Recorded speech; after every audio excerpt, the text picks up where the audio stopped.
প্রিয় দর্শক বন্ধুরা, এই মুহূর্তে উঠে আসছে অত্যন্ত গুরুত্বপূর্ণ একটি খবর আপডেট। ওএমআর মামলার জের, বলা যেতে পারে ওএমআর মামলায় এবার বড়সড় পদক্ষেপ গ্রহণ করল মধ্যশিক্ষা পর্ষদ।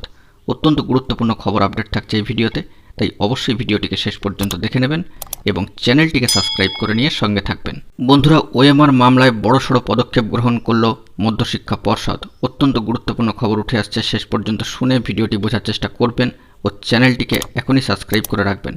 বন্ধুরা, আমরা জানি যে মহামান্য কলকাতা হাইকোর্টে ওএমআর প্রকাশ সংক্রান্ত মামলা চলছে এবং এ বিষয়ে সম্মানীয় বিচারপতি অভিজিৎ গঙ্গোপাধ্যায় মহাশয় গুরুত্বপূর্ণ নির্দেশ দিয়েছিলেন যে ওএমআর কিন্তু প্রকাশ করতেই হবে। উপর্যুপরি এই বিষয়ে বলা যেতে পারে সেই নির্দেশ বহাল রেখেছে সম্মানীয় ডিভিশন বেঞ্চও। সেক্ষেত্রে একটি বড়সড় পদক্ষেপ গ্রহণ করল 20/7/2023 তারিখে West Bengal board of secondary education. তাদের তরফ থেকে একটি নোটিফিকেশন প্রকাশ করে দেওয়া হয়েছে এবং ওএমআর প্রকাশের আগেই 5757 জন প্রার্থীর লিস্ট কিন্তু প্রকাশ করে দেওয়া হয়েছে 4টে আলাদা আলাদা পিডিএফ ফাইল করে। সেই নোটিফিকেশনে কি বলা হচ্ছে এবং লিস্টে কি কি রয়েছে তা অবশ্যই আমরা সামগ্রিকভাবে জেনে নেওয়ার চেষ্টা করব।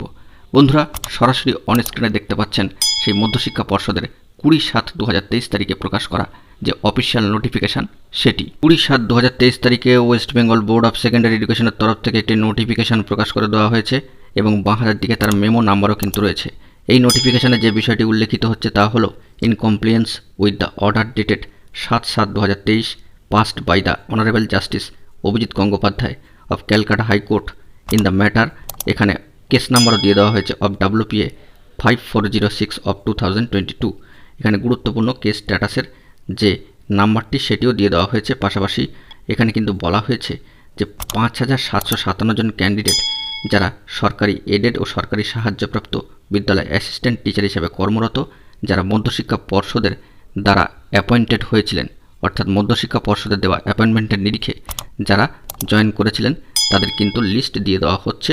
সেক্ষেত্রে 4টি পিডিএফ ফাইলে আলাদা আলাদা করে এই 5757 জন প্রার্থীর যে লিস্ট সেটি কিন্তু প্রকাশ করা হয়েছে। এই 20/7/2023 তারিখে মধ্যশিক্ষা পর্ষদের দেওয়া যে নোটিফিকেশান, সেখানে কিন্তু একেবারে স্পষ্ট করে লেখা রয়েছে যে state of West Bengal and others publishing a list of 5757 candidates.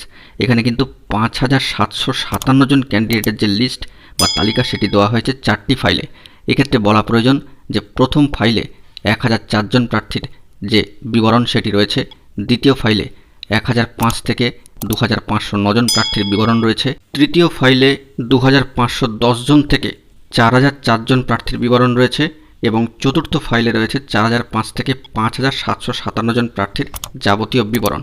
এবার আসুন আমরা জেনে নিই সেই লিস্ট কেমনভাবে দেওয়া হয়েছে এবং কিরম দেখতে, কিংবা সেখানে কী কী বিবরণ রয়েছে সেই সমস্ত বিষয়। সর্বোপরি জানিয়ে রাখা দরকার যে 7/7/2023 সম্মানীয় বিচারপতি অভিজিৎ গঙ্গোপাধ্যায় মহাশয়ের যে অর্ডার, তার নিরিখেই মধ্যশিক্ষা পর্ষদের এই পদক্ষেপ, অফিসিয়াল নোটিফিকেশান এবং 4টি ফাইলের লিস্ট প্রকাশ।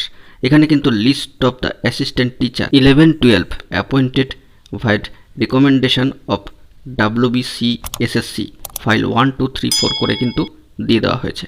সেই ফাইলে ক্লিক করলেই আপনারা কিন্তু পিডিএফ ফাইলগুলিকে ডাউনলোড করতে পারবেন এবং তার বিবরণগুলি বিস্তারিতভাবে দেখতে পারবেন। বন্ধুরা, এই লিস্ট ওপেন হলেই প্রথমে দেখতে পারবেন বাঁদিক থেকে শুরু করলে সিরিয়াল নাম্বার, তারপর রোল নাম্বার, ক্যান্ডিডেট নেম, তারপর হচ্ছে প্যারেন্ট নেম, তারপর হচ্ছে subject name, school name, district name, recommendation memo number with date, পাশাপাশি appointment memo number with date. এই এতগুলো কলমে যাবতীয় বিস্তারিত বিবরণ কিন্তু দিয়ে দেওয়া হয়েছে 4টি পিডিএফ ফাইল জুড়ে 11-12 5757 জন প্রার্থীর যাবতীয় বিবরণাদি। অবশ্যই আপনারা মধ্যশিক্ষা পর্ষদের সরাসরি অফিসিয়াল ওয়েবসাইটটিকে ভিজিট করে যাবতীয় বিস্তারিত বিষয়গুলি দেখতে পারবেন। বন্ধুরা, আশা করি ভিডিওটি আপনাদের পক্ষে উপকারী হওয়াই স্বাভাবিক, তাই ভিডিওটি ভালো লাগলে লাইক, কমেন্ট ও শেয়ার করে দেবেন এবং চ্যানেলটিকে এখনই গুরুত্বপূর্ণ অথেন্টিক আপডেটগুলি পাওয়ার জন্য সাবস্ক্রাইব করে সঙ্গে থাকবেন। ধন্যবাদ।